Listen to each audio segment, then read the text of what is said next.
بسم اللہ الرحمن الرحیم۔ دل اور زبان۔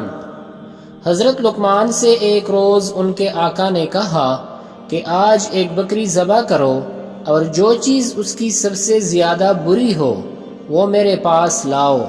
حضرت لقمان نے بکری ذبح کی اور اس کے دل اور زبان کو آقا کے سامنے پیش کر دیا۔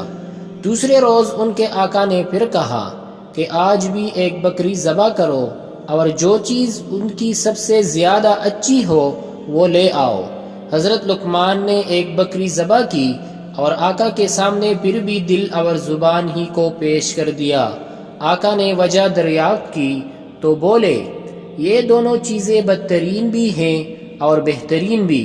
اگر یہ بگڑ جائے تو ان سے زیادہ بری چیز اور کوئی نہیں، اور اگر یہ سنوار جائے تو ان سے زیادہ اچھی چیز اور کوئی نہیں۔ دل اور زبان، ان دونوں کو اپنے قابو میں رکھنا چاہیے، کیونکہ برائی کے منبع یہی ہیں۔ اگر یہ بگڑ گئے تو ہلاکت ہی ہلاکت ہے، اور اگر یہ سنوار گئے تو برکت ہی برکت ہے۔ حضور صلی اللہ علیہ وسلم کا دل کے متعلق ارشاد ہے کہ بدن کا یہ ٹکڑا بڑی اہمیت رکھتا ہے۔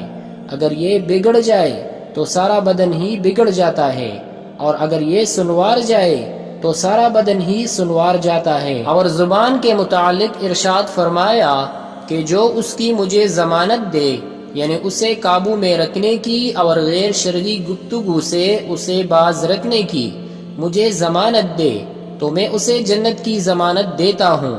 پس ہمیں دل اور زبان کی طرف نگاہ رکھنی چاہیے اور انہیں اچھا بنانا چاہیے۔